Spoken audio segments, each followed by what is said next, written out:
알겠습니다. 예, 안녕하세요. 저는 포항공대 신소재공학과 김용태라고 하고요. 오늘 여기 코로나 때문에 취소가 되지 않을까 싶었는데, 또 그래도 조금 다행스럽게 조금 잠잠해지고, 또 뵙게 돼서 진심으로 반갑습니다.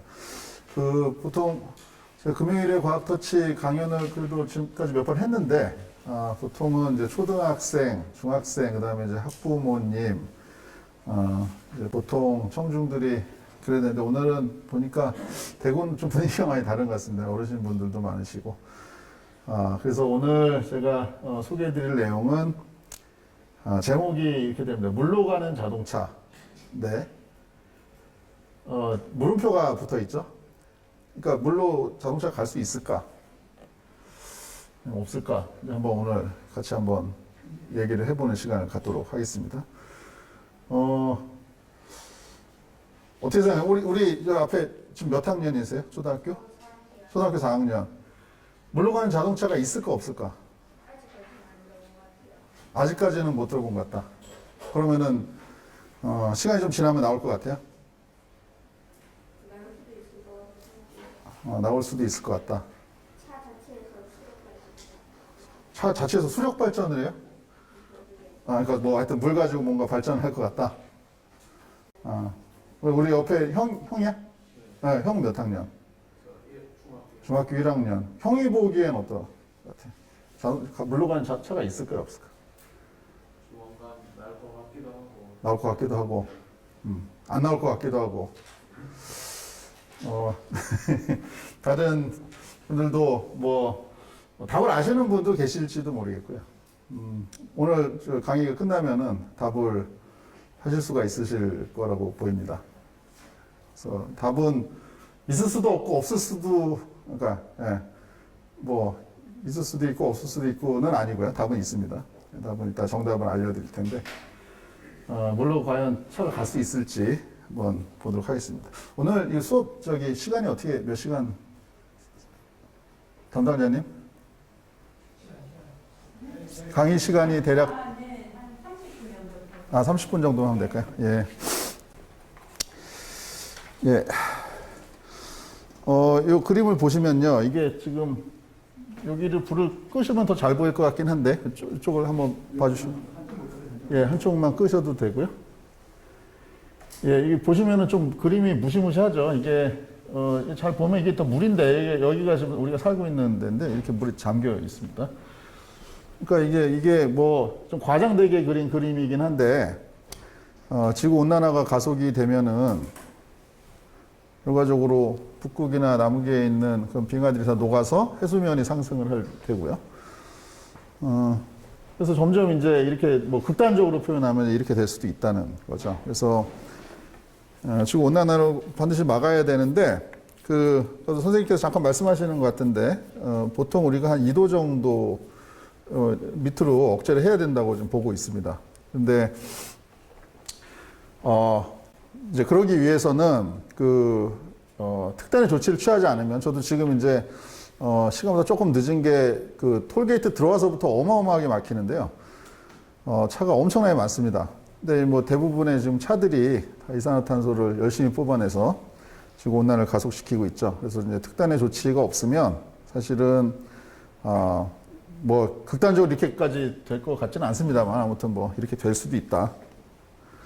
예, 그래서 이제 이 온실효과에 의한 지구 온난화 때문에 이렇게 되는 건데, 여기 보시면 이제 지구가 이렇게 생겼죠. 근데 이제 온실효과라는 게 뭔지를 간단히 소개를 드리면, 일반적으로 우리 지금 지구 대기가 이렇게 뭐 이산화탄소라든가 삭스, 낙스 같은 것들이 이제 온실가스라고 부르는데, 뭐 여러 가지 일단 화석 연료, 다시 말해서 석탄 내지는 석유, 뭐 이런 것들을 연소시킬 때 주로 발생하는 가스들입니다.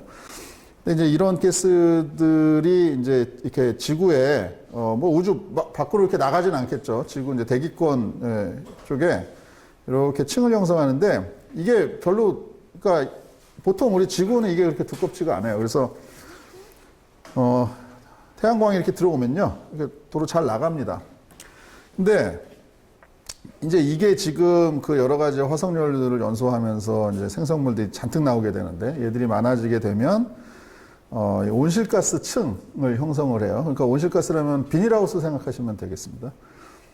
그 비닐하우스에 보시면은 안에 난로를 트는 게 아닌데도 이렇게 겨울철에도 따뜻하죠, 안에가. 이제 그 이유가 온실 효과인데 이제 뭐냐면은 햇빛이 이렇게 들어와서 지구랑 탁 부딪히고요.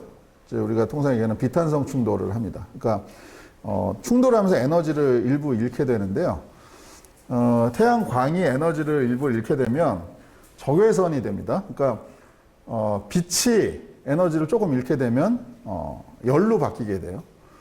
그런데 이 온실, 우리가 통상 온실이란 비닐하우스 내지는 유리로 된 온실을 생각하시면 되는데 유리가 투명하죠. 그렇다는 얘기는 비닐도 투명하죠. 그렇다는 얘기는 빛은 통과가 된다는 얘기예요. 그런데 열은 어떻게 되느냐? 온실, 유리라든가 비닐 같은 것들은 빛에는 투명한데 열에는 투명하지 않습니다. 그러니까 열은 튕겨낸다는 거예요. 그래서 온실 효과가 왜 발생하냐면은 햇빛이 빛 형태로 들어오는데 지구랑 충돌을 한 다음에 에너지를 잃고 열로 바뀌는데 이 온실 그 가스층이 빛은 통과시키는데 열은 안 통과시키는 거죠. 그러니까 들어왔다 나가야 되는데 일부 나가지만 대부분이 안 나갑니다. 그러니까 이제 점점 이 지구의 온도가 높아지는 이런 현상이 일어나겠죠. 그래서 이게 뭐 보기가 좋은데 잘 보시면요, 이게 저기예요. 이게 남극이에요, 남극. 남극인데 온도가 올라가다 보니까 이렇게 아주 푸르러졌죠. 뭐 보기에는 뭐 여기 탁 뭐 빙하도 보이고 해서 보기가 좋을지는 모르겠습니다만은 이게 굉장히 이상한 현상이죠. 그래서 지구 온난화가 가속이 되고 있는데 이제 그 원인을 살펴보니 이 그린하우스 가스, 다시 말해서 온실가스를 구성하는 성분의 대부분이 보시다시피 카본 다이옥사이드, 이산화탄소입니다. 이산화탄소는 우리가 숨을 내쉴 때도 이산화탄소가 나오고, 그 다음에 특히 아까 말씀드렸던 화석연료를 연소했을 때 대량으로 이산화탄소가 발생을 하겠죠. 그래서 이산화탄소가 그러면 어디서 주로 배출되나 봤더니 가장 큰 이게 화살표가 저만 표시가 되는 거네요. 이쪽으로 해야겠네요. 가장 큰 CO2를 배출하는 그 소스가 보니까 electricity, 다시 말해서 발전소를 얘기를 합니다. 우리나라 발전소에 뭐 지금은 이제 원자력이 더 줄어가지고 화력 발전이 비중이 더 높아졌는데 화력 발전을 하게 되면은 석탄을 태우기 때문에 다량의 CO2가 발생을 하게 됩니다.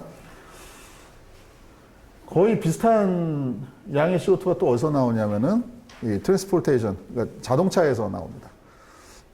타고 다니는 자동차에서 뭐 자동차도 뭐 여러 가지가 형태도 여러 가지가 있을 테고, 그다음에 또 뭐 자동차뿐만 아니라 뭐 선박, 비행기 이런 것들도 다 이산화탄소를 어마어마하게 쏟아내는 그런 요소가 됩니다.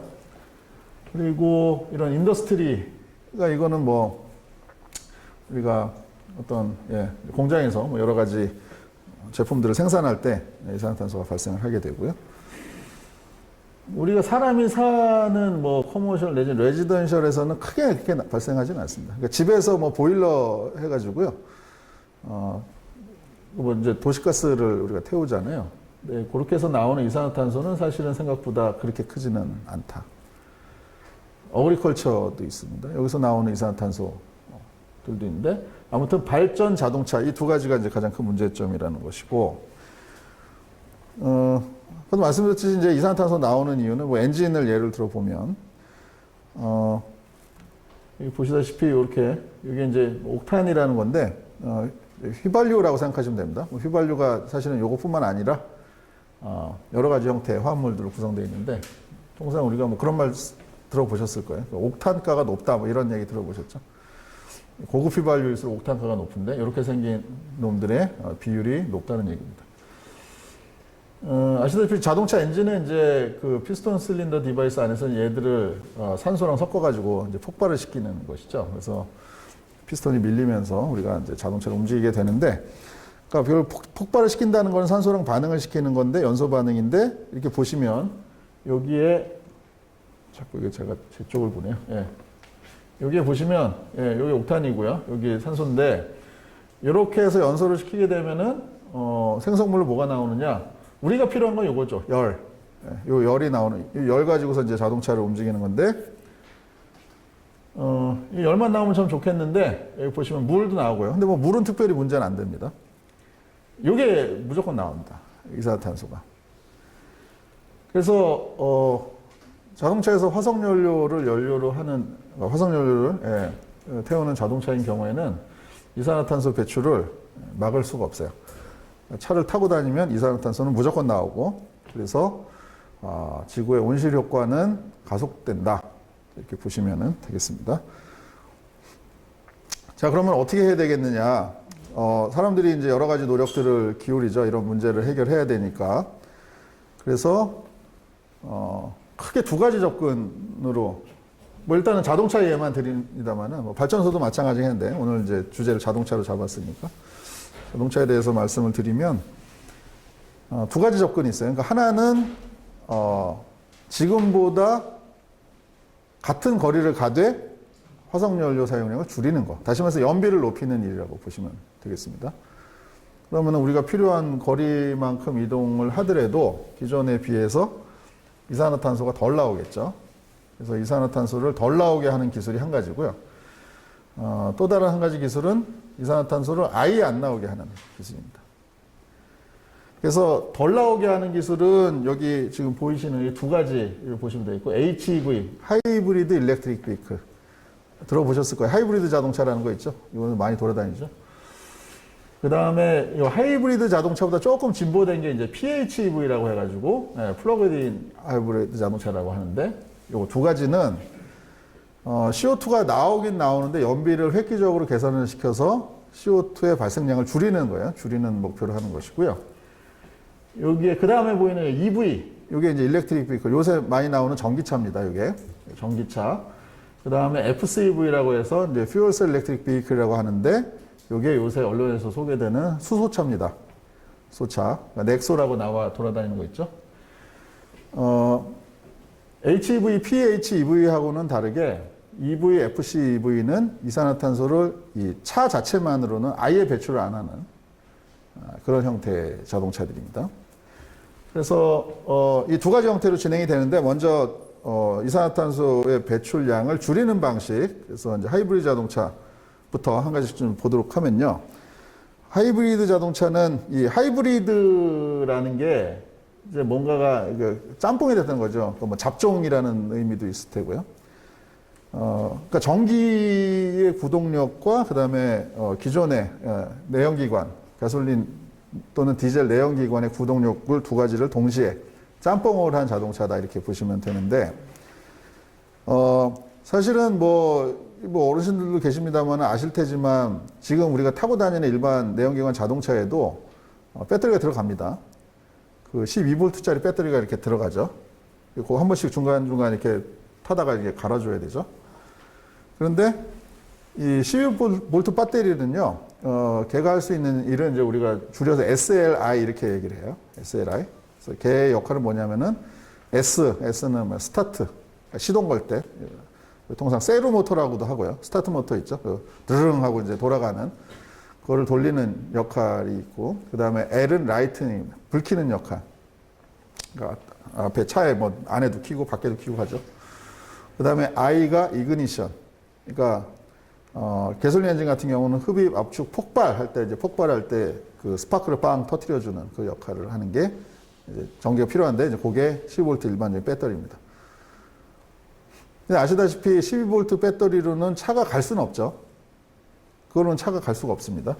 그냥 그건 딱 용도 SLI, 이거 세 가지 용도인데, 이 하이브리드 자동차는 배터리를 좀 키운 거예요, 그거보다. 키우면서 뭐를 붙였냐? 모터를 붙여놓은 겁니다. 모터를. 그러면은 얘가 어떤 경우가 생길 수가 있냐면요. 우리가 이제 뭐 요새는 그런 차도 많습니다만은 이렇게 왜 신호등에 걸려서 딱 쓰면은 요새 차들은 이제 드릉하고 이제 엔진이 꺼지는 경우가 많이 있죠. 그랬다가 다시 출발을 하면 다시 드릉 하고서 시동에 걸리고요. 그거는 이제 사람의 엔진을 그 시동을 이제 쓸 때마다 뭐 껐다 켰다 해가 이제 귀찮으니까 그거를 자동으로 뭐 해놓은 거일 뿐인데, 이 하이브리드 자동차는 그러니까 일반적으로는 우리가 자동차를 해서 이제 섰다고 해서 시동을 이렇게 껐다 켰다 하기가 굉장히 번거로운 거죠. 근데 하이브리드 자동차 같은 경우에는 그게 굉장히 자유롭습니다. 왜냐하면은 정지할 때는 뭐 마찬가지고 속도가 느려질 때 엔진을 그냥 꺼버립니다. 왜냐하면 하이브리드 자동차는 배터리가 큰 게 달려 있어서 큰 게 달려 있고 조그만 모터도 달려 있거든요. 그래서 이 하이브리드 자동차는 이 배터리만 가지고 차를 움직일 수가 있어요. 그래서 제일 많이 활용되는 방식이 신호등에 걸리면은 차를 세우죠. 엔진을 꺼버립니다. 근데 우리가 통상 타고 다니는 이제 아이들링 할 때 엔진 끄는 그런 시스템은요. 이게 드르릉 하고 꺼졌다가 또 이제 다시 엑셀에 발을 밟으면 또 드르릉 하고 또 걸리죠. 그러니까 굉장히 진동도 시끄럽기도 하고요. 영 불편합니다. 근데 이 하이브리드 자동차는 일단 정지를 하게 되면은 엔진을 완전히 꺼버린 다음에 이제 출발을 하죠. 출발을 할 때는 뭐 메이커마다 다른데 설정하기 나름인데 예를 들어서 뭐 수십 킬로미터, 뭐 20, 30킬로미터 예를 들어서 까지는 엔진을 안 킵니다. 왜냐하면 그 정도 속도까지는 배터리로만 갈 수가 있기 때문에. 그러니까 출발할 때 굉장히 이제 부드럽게 출발할 수가 있죠. 전기로만 가니까요. 부드럽게 출발하고 이제 시속 몇 킬로 이상이 되면 그때 이제 엔진을 켜기 시작하고요. 그 다음에 또 한 가지 장점은 배터리가 크고 그 모터가 붙어 있다 보니까 여기 보시면 여기 조금 조금 이거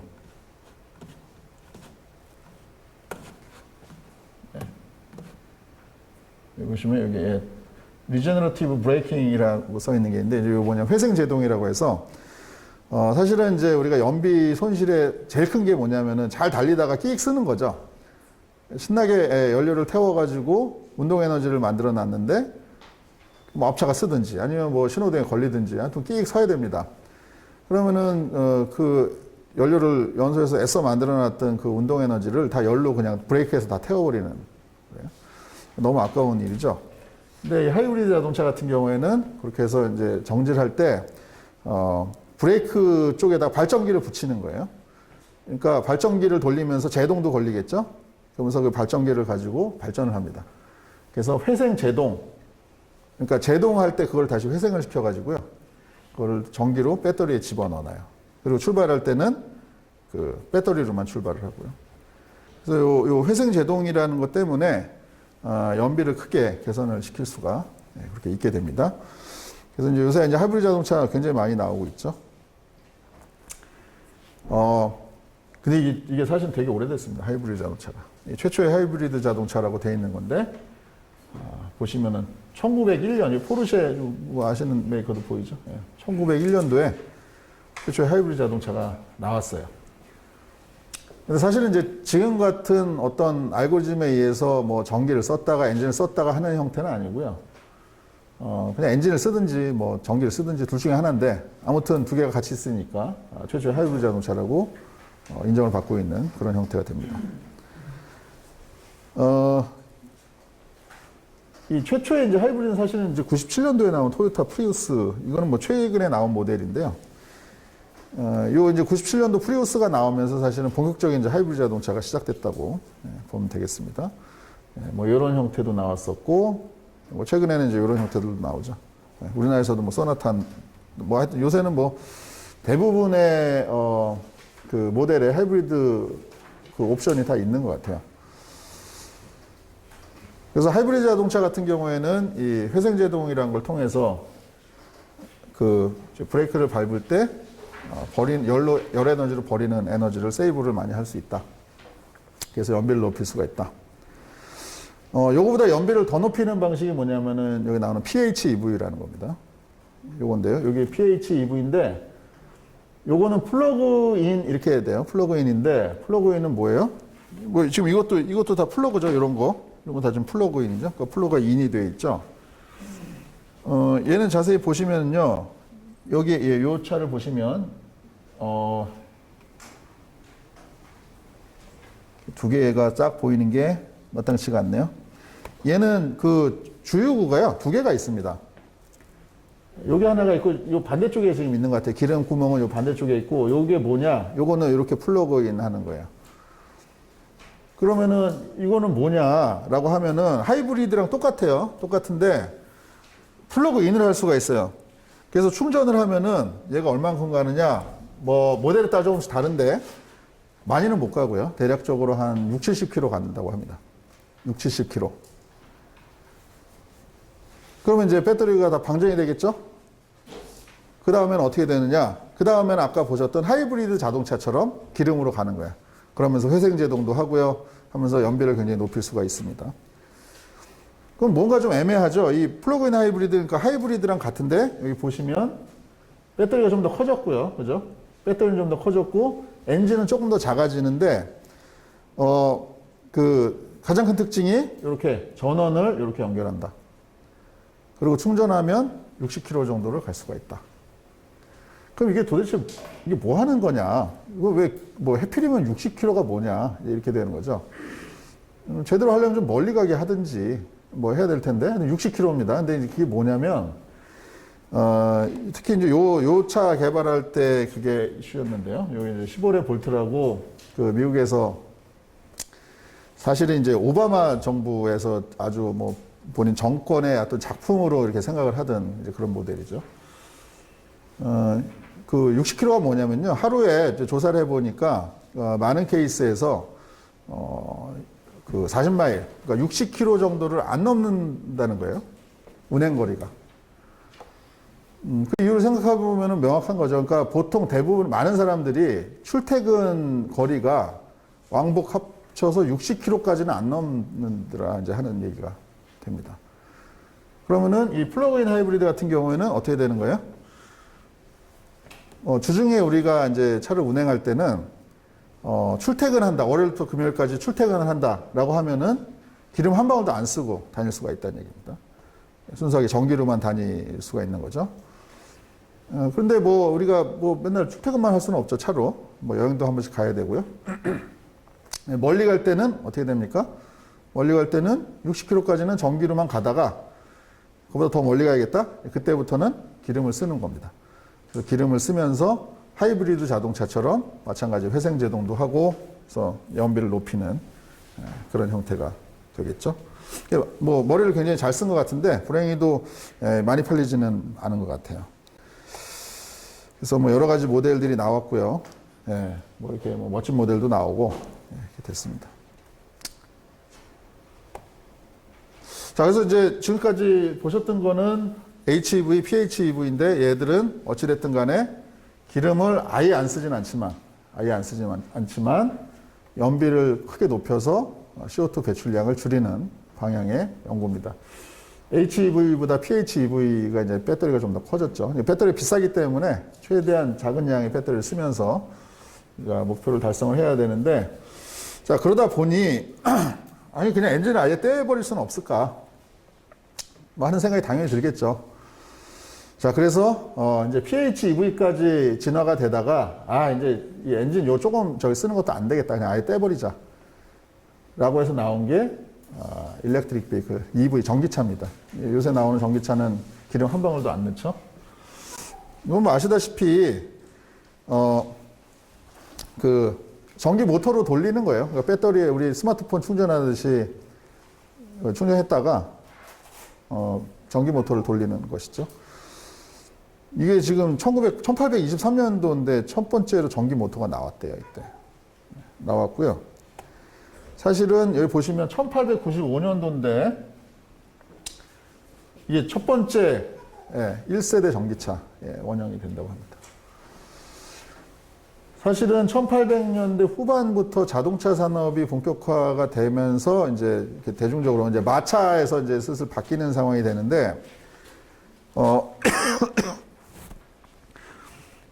여기 보시면요. 이건 또 1910년 얘기인데, 여기 보시면은 유명한 에디슨이죠? 에디슨이 개발한 배터리를 가지고서 1000마일, 1600km 돼요. 그러면은 대구까지 뭐 어떻게 되나요? 부산까지가 한 대략 400km 보면 한 2번 왕복하는 서울까지. 그 정도 거리를 갔다 왔는데 뭐 끄떡 없었다. 그죠? 1900년대 초반까지는요, 자동차는 사실은 전기차였습니다. 이때만 하더라도 내연기관차가 있긴 있었는데 별로 없었어요. 그 이유가 뭐냐면 내연기관 차는 요새는 이제 아까 말씀드린 스타트 모터가 붙어가지고 안에서 차를 딱 타고서 탁 키를 이제 시동키를 돌리면 시동이 알아서 걸리죠. 옛날에는 그런 시스템이 없어서 사람 손으로 시동을 걸어야 됐다고 합니다. 그러니까 타기 전에 이렇게 돌려가지고요 시동을 먼저 걸고 그리고 타야 돼요. 그럼 미국에서도 당시에 이렇게 조금 여유 있는 사람들이 차를 탔을 텐데 이게 모양 빠지죠. 예, 내려서 이거 막 돌리고 시동을 건 다음에 타는데 또 뒤에서는 막 시꺼먼 연기가 막 뿜어져 나오고요. 그래서 오히려 인기가 없었다고 하더라고요. 그러다가 이제 전기차가 그래서 이제 전기차가 처음엔 하다가 인기가 있다가 뭐 지금도 전기차 가장 큰 문제점이라고 하면은 이제 멀리 못 가는 게 문제가 되죠. 이때 뭐 오죽했겠습니까? 그러다 보니까 점점 그 불편하더라도 이제 가솔린 차로 이렇게 전환이 됐다고 봅니다. 그래서 원래 자동차의 초기에 그러니까 이제 시장을 주도했던 거는 지금처럼 내연기관 차가 아니고요. 전기차라고 얘기들을 해요. 여러 가지 형태들의 전기차들이 많이 나왔습니다. 뭐 이것도 많이 보셨죠? 뭐 유명한 테슬라의 이제 요새는 주위에서도 쉽게 볼 수 있는. 그래서 이게 이 전동화가 이렇게 쭉 진행이 됐다는 걸 보여드리고 있는 거고요. 지금 일반적인 차에 12V가 들어가 있다가 이렇게 하이브리드가 됐다가 플러그인 하이브리드, 그 다음에 이제 전기차까지 해서 이제 전동화가 쫙 진행이 되고 있는 그런 상황입니다. 마지막으로 이 연료전지 자동차인데 이 연료전지 자동차는 수소차라고 통상 하는 거예요. 지금 우리나라에서는 이 수소차 굉장히 앞서고 있죠. 다른 기술에 비해서는 수소차 굉장히 앞서고 있는데 2013년도에 세계 최초로 양산 모델 투싼에 연료전지가 들어간 수소차 최초 모델입니다. 3천만 원짜리 투싼이 당시만 하더라도 1억 5천이 넘어갔었어요. 근데 지금은 코스트다운이 많이 되고요. 지금 최근에 나오는 넥소 같은 경우에는 뭐 한 3, 4천만 원 이제 지자체 보조받아가지고 하게 되면은 그 정도에도 구입을 할 수가 있죠. 예, 뭐 토요타에서도 이런 차 나오고, 요게 이제 투싼의 저긴데요. 예, 모입니다. 그러니까 이 연료전지 차는요, 전기차의 이제 가장 큰 문제점이라고 보는 거는 배터리가 비싸고 무겁기 때문에 많이 실을 수가 없거든요. 그렇다는 얘기는 멀리 못 간다는 얘기입니다. 그래서 가장 큰 단점이 멀리 못 가는 문제고, 두 번째 단점은 멀리 못 가면 충전이라도 빨리 돼야 되는데, 아시다시피 뭐 배터리 충전이 그렇게 그냥 꼽는다고 바로 되는 게 아니죠. 그런데 이에 반해서 수소차는 그 두 가지 문제는 완전히 클리어할 수가 있어요. 그래서 지금 기술로도 뭐 600km 이상 한번 그 수소 충전해서 갈 수가 있고, 그 다음에 충전 속도도 주유소에서 기름 넣는 정도 시간이면 됩니다. 그러면은 그 전기차가 가지고 있는 문제를 대거 다 해결할 수가 있는 것이죠. 그렇지만 여전히 우리 주변에서 그렇게 많이 안 보이는 이유는 요거는 오히려 수소 인프라 때문에 그렇습니다. 그러니까 수소 충전소가 많지가 않아서. 수소 충전소가 많이 깔리게 되면요, 아마 편리성 측면에서는 수소차가 나을 것 같아요. 자, 아무튼 그래서 여러 가지 형태들의 이제 차들이 나오는데, 그 뭐 많은 사람들이 궁금해하죠. 그 미래에는 그래서 어떤 차들이 이제 우리가 일상생활을 어떤 차들이 점유를 할 것이냐라고 하면은 어떨 것 같으세요? 이 네 가지 중에 어떨 것 같으세요? 어떤 차가 가장 그 미래에 시장을 장악할까요? 일단 제일 먼저 보면 HEV, PHEV는 그 보셔도 아닌 것 같죠? 쟤는 엔진을 쓰기 때문에 이산화탄소 배출을 아예 없앨 수는 없어요. 그러니까 쟤들은 좀 아닌 것 같아요. 그러면은 결과적으로 남는 거는 EV 아니면 FCV, 그러니까 전기차 아니면 수소차입니다. 근데 이제 많은 전문가들이 예측을 하기에는요, 이제 이렇게 본다는 거예요. 그래서 전기차는 이동 거리가 짧고, 그 다음에 차 사이즈가 조그만 것들, 이런 거에는 전기차가 어울리겠다. 반대로 멀리 가야 되고 사이즈가 큰 차들, 요거는 오히려 수소차가 적합하겠다. 그래서 전기차들 지금 보시면 아시겠지만 큰 차 별로 없죠? 조그만 차들에 전기차로 나와 있죠. 수소차는 뭐 최근에 뭐 사기네 만에 논란들이 많습니다만은 수소 트럭 니콜라 들어보셨죠? 그래서 요 큰 차를 만드는 타겟으로 이제 우리가 이렇게 가고 있습니다. 그래서 이제 사람들이 이 CO2 배출량을 그 배출량 때문에 지금 이러고 애쓰고 있는데 비교를 했어요. 그래서 가솔린차, 휘발유차를 1로 봤을 때 디젤이 한 0.7, 0.8이 조금 안 되는 정도. 그러니까 뭐 아시다시피 디젤은 뭔가 느낌이 지저분한 것 같지만 연비는 좋죠. 그러니까 CO2 배출량 자체는 휘발유차보다 좋습니다. 자, 여기서 확 줄어가는 게 보시면 HV. 앞에서는 HEV라고 했는데 HV라고 했네요. 하이브리드 자동차. 예, 거의 한 반절 정도로 줄일 수가 있어요. 디젤 하이브리드 가면 더 줄일 수가 있습니다. 그러면은 어떻게 되느냐? 전기차로 가면은 아까 전기차 그다음에 FC EV라는 또 FC HV라고 했죠. 메이커마다 조금씩 부르는 이름이 다른데. 자, 전기차나 수소차는 사실은 전기차는 아시다시피 CO2가 나올 리가 없고 수소차는 수소를 연료전지라는 거에서 반응시키면 물이 되거든요. 물이 돼서 CO2가 안 나와요. 그러면 CO2 배출이 제로잖아요. 근데 사실은 그렇지는 않습니다.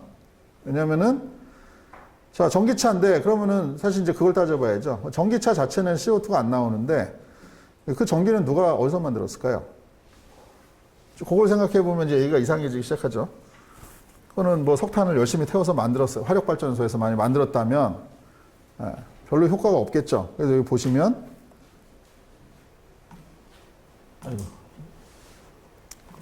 네, 여기 보시면 EV는 coal fired power. 화력발전소에서 석탄을 막 태워가지고 전기를 만들면요. 얘 이렇게 보시면 하이브리드보다도 CO2가 더 나온다는 거예요. 전기차는. 근데 어떻게 해야 돼? 바이오매스나 원자력으로 하게 되면 이만큼까지 떨어진다는 얘기입니다. 그러니까 전기차는 결과적으로 이 차 자체는 깨끗한 차인데 전기를 어떻게 만드느냐에 따라서 CO2 배출량이 천지 차이가 이제 되는 것이죠. 수소차는 어떠냐? 수소차는 자, 수소차는 보시면요. 그러면 이제 수소차는 이제 문제는 그거죠. 그럼 수소를 어떻게 만드느냐는 거죠. 수소를 어떻게 만드느냐는 건데 수소를 제일 값싸게 만들 수 있는 방법은 석탄에서 수소를 추출하는 건데요. 그럼 여기 보시다시피 엄청나게 CO2가 배출이 됩니다. 수소를 이렇게 만들면요. 도시가스에서 수소를 추출하는 게 일반적인 방법이에요. 지금 우리가 수소가 필요하다고 만드는 방법인데 여기에서는 보시면 하이브리드 차보다는 조금 낮은 정도가 되는데 뭐 아주 뭐 없진 않습니다. 그래서 제일 베스트 CO2 줄일 수 있는 거는 보시면 어떻게 돼 있어요? 워터 일렉트롤리시스 리뉴어블 이렇게 돼 있죠. 그러니까 그 왜 물에다 전기를 넣으면 수소랑 산소랑 이렇게 발생하는 거 아시죠? 그렇게 해서 수소를 만들면 된다는 거예요. 근데 그럼 또 마찬가지로 그럼 그 전기는 어디서 나느냐? 그 전기를 석탄을 열심히 태워서 하면은 뭐 똑같은 얘기가 됩니다. 그럼 어떻게 해야 되느냐? 여기 보시면 리뉴어블 재생에너지를 이용해서 만들어야 된다. 그래서 이제 우리가 이 미래에 이제 그리는 여기 그림입니다. 이렇게 하면은 CO2 제일 줄일 수 있다. 아예 100% 없앨 수는 없지만 이렇게 수소를 만들고 수소차를 타고 다니면 CO2 배출을 지금의 뭐 수십분의 1로 줄일 수가 있다. 어떻게 하는 거냐? 여기 보시면 여기 풍력 있죠? 그 다음에 뭐 태양광도 있죠? 등등 이런 재생에너지를 활용해서 전기를 만들고요. 그 전기를 가지고 여기 물을 전기분해해서 수소를 만듭니다. 그 다음에 이를 저장시켜 놨다가 이렇게 타고 다니는 거예요. 수소차를. 이게 CO2를 줄일 수 있는 가장 확실한 방법이다. 그럼 이제 어떤 분들은 이런 얘기를 하십니다. 아니 뭐 이렇게 불편하게 수소를 중간에 만들어 놓느냐. 이 얘기를 아주 유명한 테슬라 CEO 일론 머스크도 이런 똑같은 얘기를 해요. 왜 그거를 이 수소 만드는데도 효율 손실이 굉장히 큰데 왜 애써서 전기를 만들어서 그걸 수소로 만들었다가 또 연료전지로 또 전기를 또 만들어서 모터를 돌리느냐. 바보 같은 짓 아니냐. 전기를 그냥 배터리에 저장하면 되지 않겠느냐. 그런 얘기를 하죠. 뭐 틀린 말은 아닌데 한 가지 틀린 부분이 뭐냐면은 이 많은 양의 전기를요 저장하려면요 어마어마한 배터리가 필요합니다. 그렇게 되면은 결과적으로 경제성 측면에서 조그만 그러니까 아주 작은 양의 전기를 저장하는 용도라면 배터리 괜찮은데 이게 한 도시가 예를 들어서 막 돌아갈 정도로 전기를 저장해야 된다면 배터리로는 감당이 안 된다는 얘기예요. 그래서 반드시 에너지 저장용으로 수소를 우리가 개발을 해야 된다는 것이고, 우리나라에서도 작년도에 수소 경제 활성화 로드맵이라고 어마어마하게 큰 계획을 수립을 했습니다. 그래서 현재 인류가 생각할 수 있는 가장 CO2 배출을 줄일 수 있는 방법은 여기 보시다시피 재생에너지를 이용해서 수소를 만들고 그걸 수소차를 이용해서 타고 다니는 이런 형태가 되겠습니다. 자, 그러면 이제 여러 가지 내용들을 있는데 시간이 좀 지나서 이제 핵심 부분을 조금 간략히 말씀을 드리고 답을 오늘 좀 물로 갈 수 있느냐 없느냐 말씀드리죠. 자, 아시다시피 어떻게 됩니까? 이제 물에다 전기를 넣으면은 요거 이제 여기 산소고요. 여기 수소인데요. 플러스 쪽에서 산소, 마이너스 쪽에서 수소가 이렇게 발생을 합니다. 물 전기 분해하는 거죠. 그런데 여기 보시면요. 요 물하고 이 수소랑 산소랑 갈라져 있는 이 물질들의 에너지, 이 물질이 가지고 있는 에너지가 차이가 있어요. 그러니까 우리가 한번 생각을 해보면은, 예를 들어서 휘발유하고 물하고는 뭔지는 모르겠지만 에너지 차이가 있겠죠. 그러니까 휘발유는 연료가 되는데 물은 휘발유시 아무리 부어도 안 가죠, 차가. 에너지 차이가 있다는 거예요. 그러니까 물질에는 에너지가 있는데 그 에너지의 물질 형태마다 차이가 있습니다. 그래서 물을 수소로 만들기 위해서는 수소 1kg을 만들기 위해서는 34,000kcal가 필요해요. 근데 수소 1g을 만들기 위해서는 수소 1g인데 이게 부피 되게 큽니다. 1g이면 11.2L거든요. 그러면 페트병 6개 정도 사이즈인 거예요. 근데 그게 1g밖에 안 돼요, 수소가. 그거를 만들려면은 스마트폰 한 6번 충전할 만큼의 전기가 필요하다는 거예요. 수소 1g 만드는데. 그러니까 사실은 꽤 큰 에너지가 필요하다는 얘기죠. 자, 그렇게 보면요. 어느 게 에너지가 더 높은 물질이다? 여기 보시면, 여기 보시면요. 여기가 물이고요. 여기가 수소인데요. 여기 보시면 물의 에너지는 여기예요. 근데 수소의 에너지는 요만큼입니다. 그러면 어떻게 됩니까? 이만큼의 에너지가 수소가 더 높죠? 근데 물에서 수소를 만들려면 이만큼의 에너지에다 더해서 요만큼의 에너지를 더 가해줘야 돼요. 왜냐하면은 얘랑 얘 사이에 언덕이 이렇게 있는 거예요. 이 언덕이 없으면 수소랑 산소랑 섞여만 있으면 그냥 바로 물이 되면서 폭발을 할 거예요. 근데 수소랑 산소가 섞여 있다 하더라도 폭발을 시키려면 불꽃이 있어야 된단 말이에요. 스파크를 터트려야지 폭발이 일어난단 말씀이죠. 그럼 그 불꽃이 무슨 역할을 하느냐? 이 언덕을 넘어가는 역할을 합니다. 여기 학교에서 배우기로는 활성화 에너지라고 배우는 그런 에너지입니다. 그래서 어찌됐든 물에서 수소를 만들려면 이만큼의 에너지가 필요해요. 이만큼의 에너지가 필요합니다. 물에서 수소를 만들면 수소가 이만큼의 에너지가 높은데, 그럼 반대로 한번 생각해 보시죠. 자, 이러한 연료전지 자동차에서 자, 수소를 이용해서 반응을 시키면요, 뭐가 나오냐면은 물이 나옵니다. 이제 이게 연료전지라고 하는 건데, 물이 나와요. 그러면은 한번 생각해 보세요. 자, 수소를 가지고서요, 물을 만들면요, 어떻게 됐습니까? 에너지가 수소가 더 높았죠? 그럼 물을 만들면서 에너지 차이가 요만큼이 뭘로 나올까요? 요 연료전지라는 장치를 이용하면 그 에너지 차이가 뭘로 나온다? 전기로 나온다는 거예요, 전기로. 그러니까 반대로 얘기하면은 물을 수소 만들기 위해서는 전기를 넣어줘야 되고, 수소에서 물을 만들면 전기가 나와요. 그럼 그 나온 전기 가지고서 모터를 돌릴 수가 있겠죠. 이게 굉장히 중요한 컨셉입니다. 그러니까 수소를 물로 만들면 우리가 에너지를 얻을 수가 있고요. 그 에너지 가지고 여러 가지를 할 수 있는데 차를 움직일 수가 있는 거예요. 그렇다는 얘기는 물을 이용해서 수소를 만들 때는 차를 운행은커녕 어떻게 해야 됩니까? 오히려 에너지를 넣어줘야겠죠. 그래서 아까 재생에너지 같은 걸 전기 만들어서 넣어준다고 그랬잖아요. 그러면은 이게 여기 답이 나오는 거죠. 차가 물로 갈 수 있을까?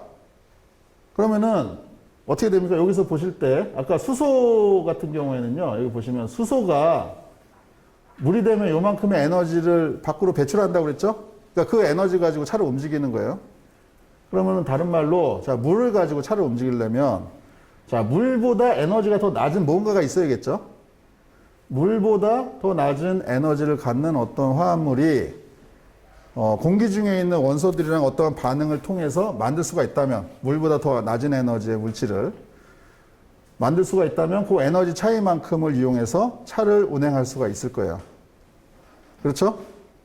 그렇다는 얘기는 그럼 이제 그것만 따져보면 되는 거예요. 그러면은 물보다 에너지가 더 낮은 물질이 있을까? 다시 말해서 에너지가 높으면 불안정하고 에너지가 낮으면 안정합니다. 그러면은 물보다 더 안정한 물질이 있을까? 그것만 생각해 보면 되죠? 있을까요? 없을까요? 있을 것 같아요? 없을 것 같아요?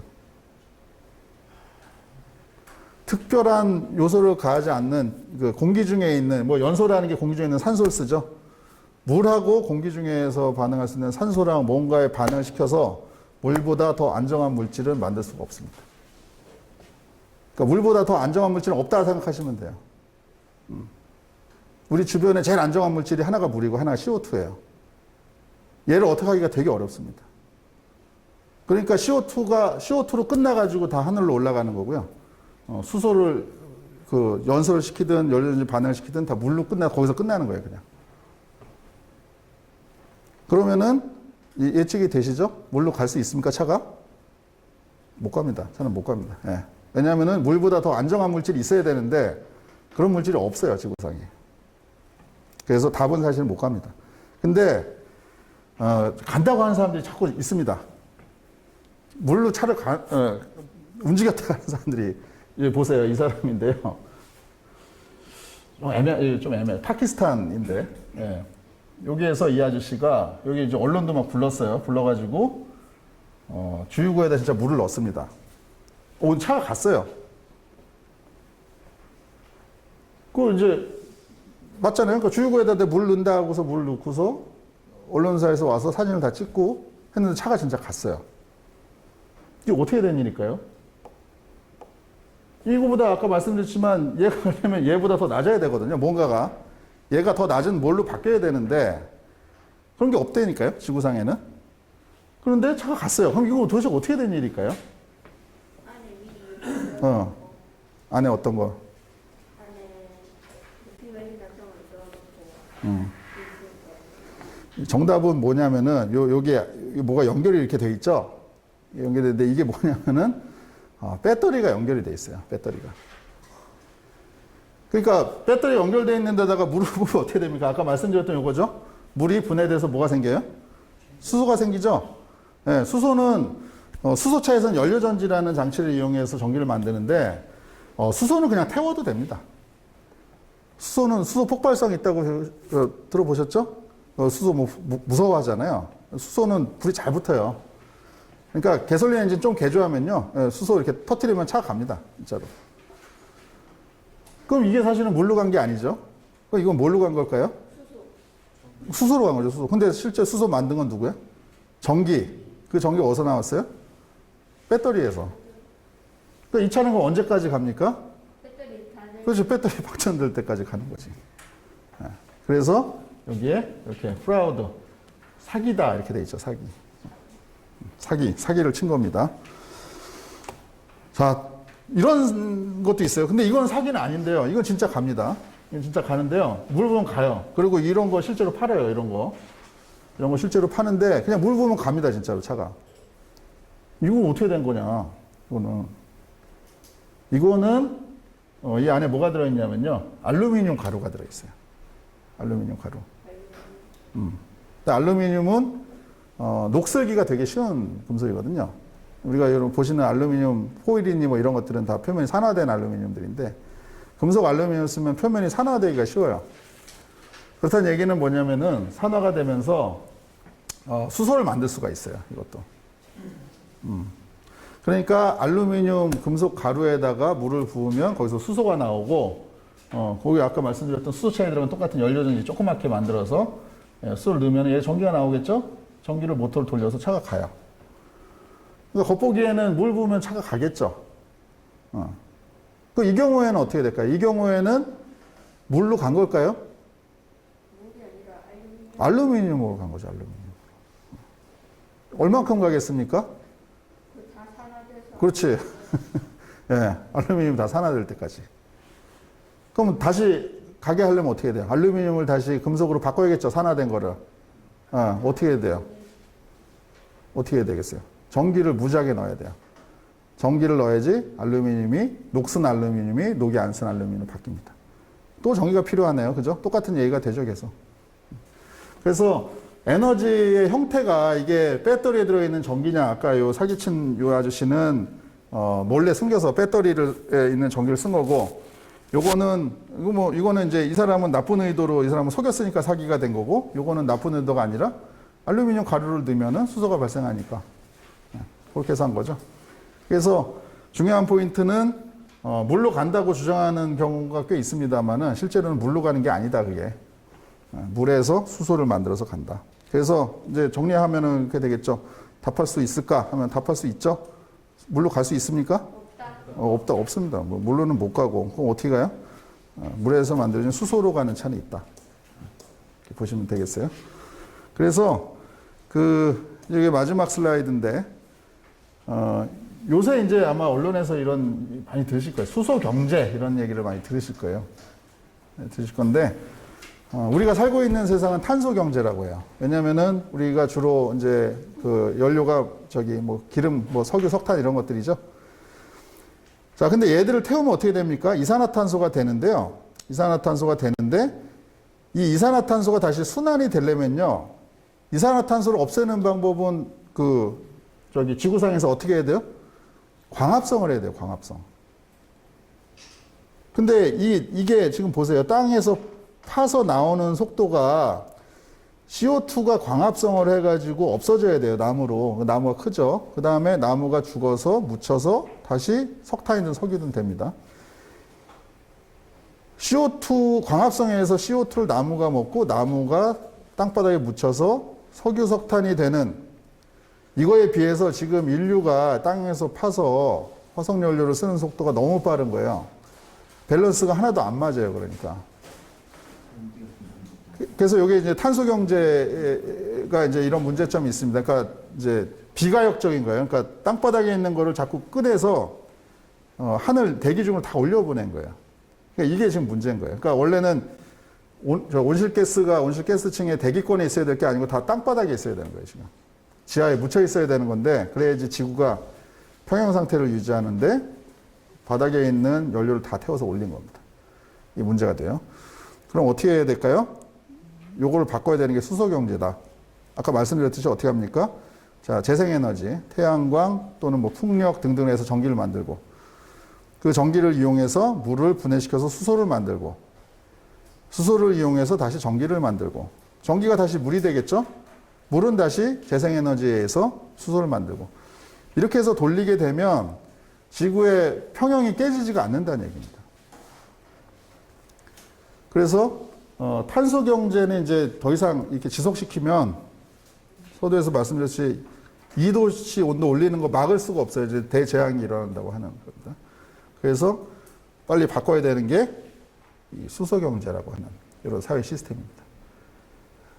그래서 오늘 몇 가지 말씀을 드렸는데, 사실은 이게 그냥 한마디로 정리하면은, 그러니까 대학교에서 배우는 연력학에서 다루는 물질의 에너지에 관한 문제입니다. 그래서 물보다 덜 안정한, 그러니까 물을 가지고서 다른 형태에 바꾸면서 에너지를 뽑아낼 수 있느냐가 관건인데, 불행히도 지구상에 그런 물질은 존재하지 않는다.